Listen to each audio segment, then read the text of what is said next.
Yes.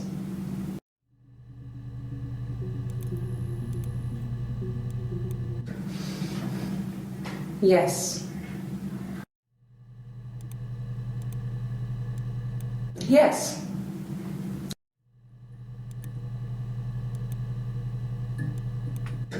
Yes.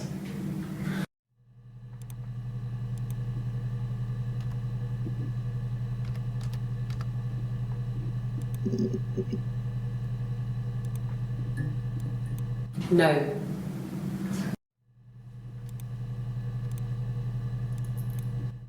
No.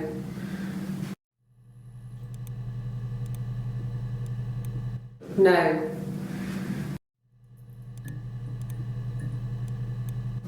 No.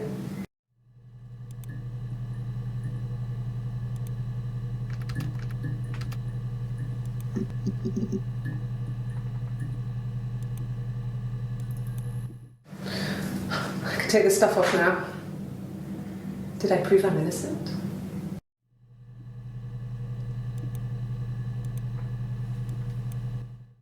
After the kiss, the next time, he took me back to the house, to our parents' house, to their house. So, it was definitely him.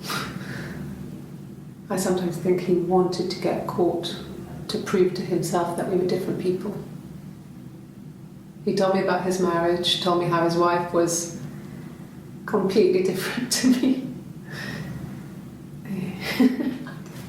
I almost burst out laughing.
I wanted to see my reflection. I thought that if I touched her, something would happen. We would become one.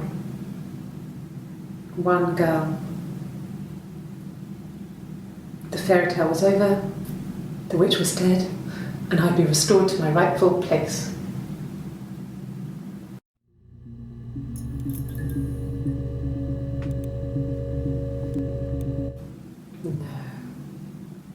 I told her it was one of my boyfriends, someone I had met in the bar. I think she was happy, but I could tell she was thinking, why couldn't it happen to her and Simon? They were the ones with the real life. Why not them?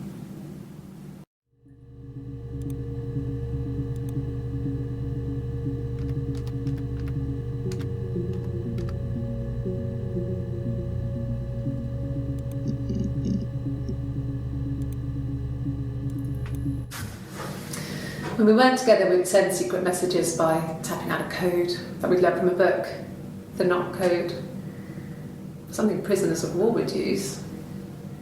We tap them out on radiator pipes or the attic floor.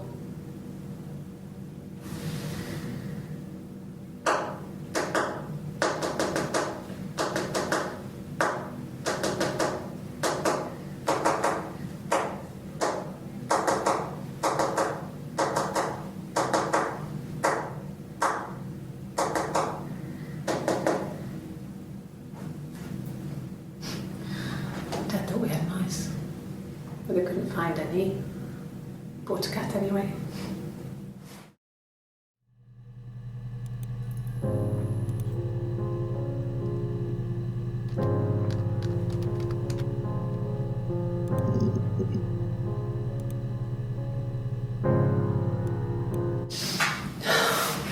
We were obsessed with fairy tales. Not just the pretty ones, but the traditional ones. They were dark and real, bizarre and violent. Felt like life. We had this huge old book that I think Mum must have bought from a library sale. The illustrations had thin tracing paper over them to protect them. They were in colour, shiny plates. At the front of the book was an index of illustrations. We read that more than the actual stories. We'd read aloud the captions and flip between the pictures. There was something intimate about peeling back the tracing paper, undressing the pictures. Rapunzel's hair is cut. The eagle plucks out his heart. The princess pricks her finger.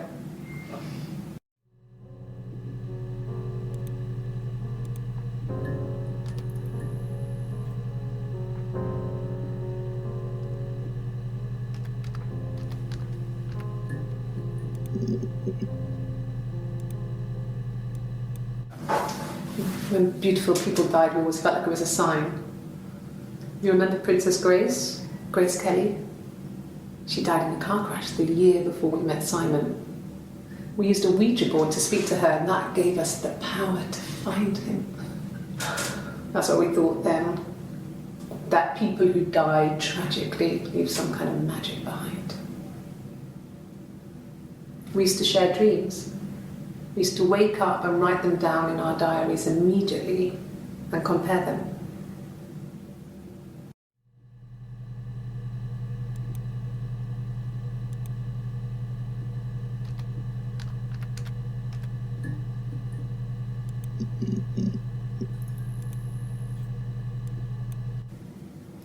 Mum and Dad never knew what was going on. We got so good at it. We were so in sync that we'd use each other to cheat. If one of us had a hangover, the other one would go to school. Whoever was best at a subject would sit the exam. There were lots of differences between us.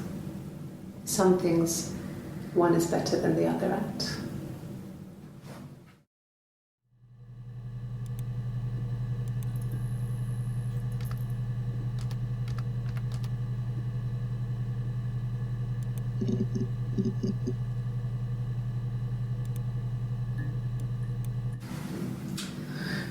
I was living in the attic. It was a very hard time. I was depressed, was still pretty sick of the STD. And I came down one morning and they were dead. They were in bed and both had been sick. They'd thrown up a lot. And I'd slept through it.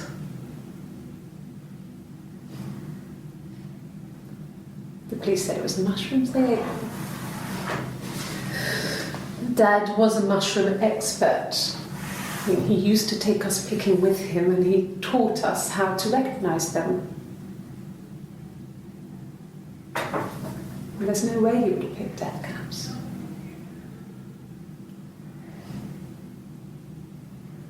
But the police believed that's what happened. They never even looked in the attic.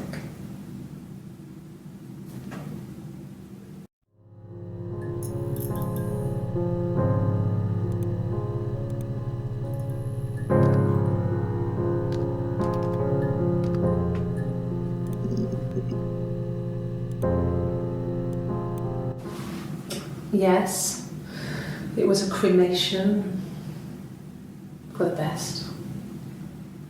We both wore black and had veils, so it was easy. And after the funeral, everyone came back to the house. Hannah served up sandwiches, and I stayed out of sight.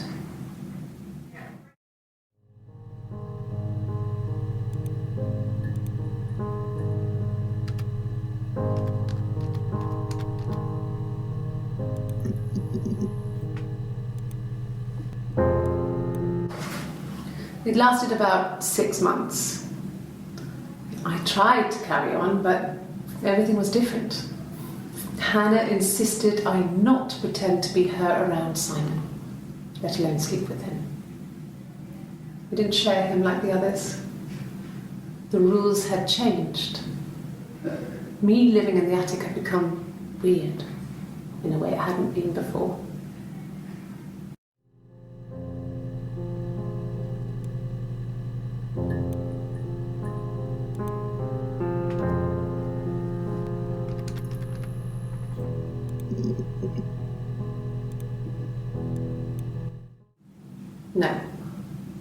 No, he wasn't wearing his wedding ring.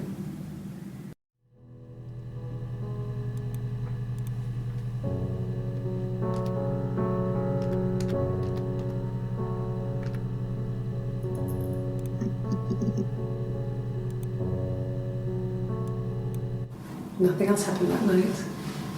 We talked, then I said goodbye. Then next week I was singing in the bar again, and there he was.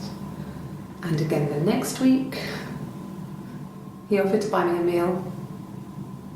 I told him I had already eaten, and so we got chips and ate them on the beach instead. When we said goodbye, he asked me to kiss him.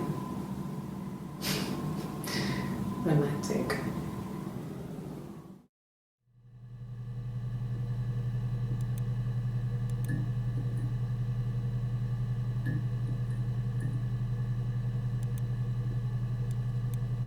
Nothing else happened that night. We talked, then I said goodbye. Then next week I was singing in the bar again, and there he was. And again the next week, he offered to buy me a meal. I told him I had already eaten, and so we got chips and ate them on the beach instead. When we said goodbye, he asked me to kiss him. Romantic.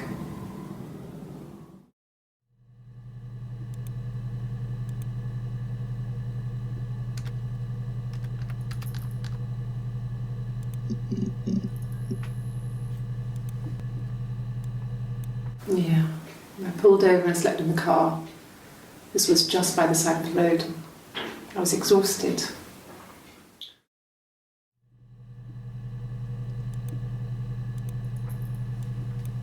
Yes. I got to Glasgow, I was exhausted, so I pulled over and slept in the car.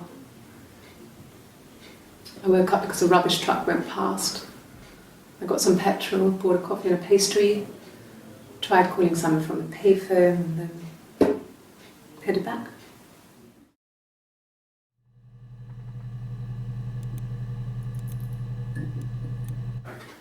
I didn't. I slept in the car. I left about 9 that night. I wasn't there.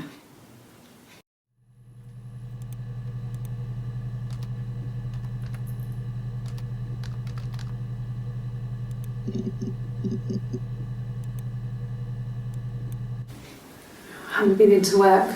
I guess I've just been waiting, ready to hear from you, hear from my husband.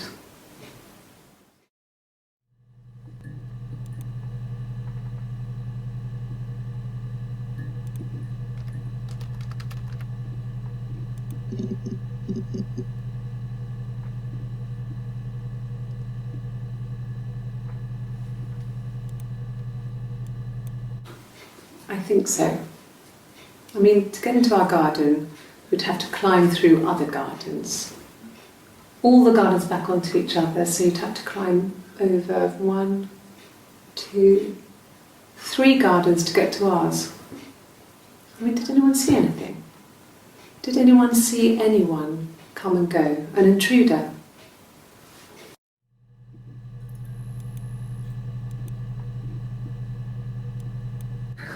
We loved our cat, Domino. He had this little bell around his neck to stop him from killing birds in the garden. And we used to write each other notes and put them in the bell, and we could send them to each other. Mum found some of the notes once, and she thought I was just writing to myself because our handwriting was identical. And we had our own words for things, so she didn't quite understand them anyway.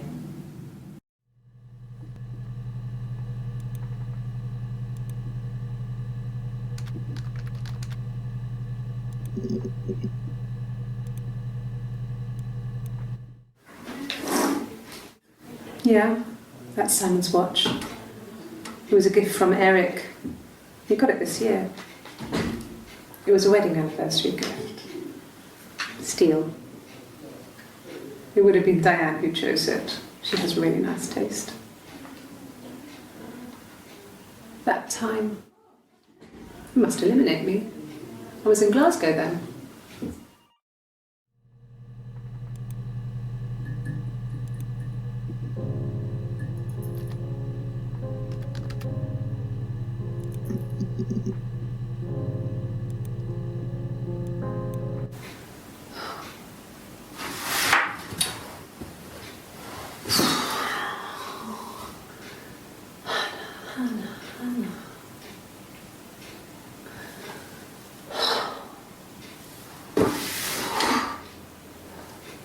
What are you doing talking about Eve?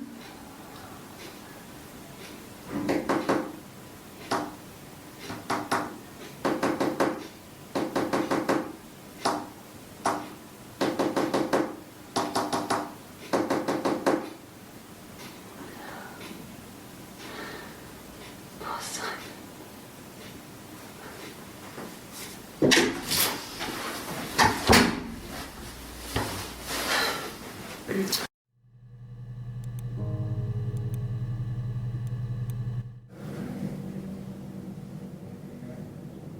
My mother called me Eve.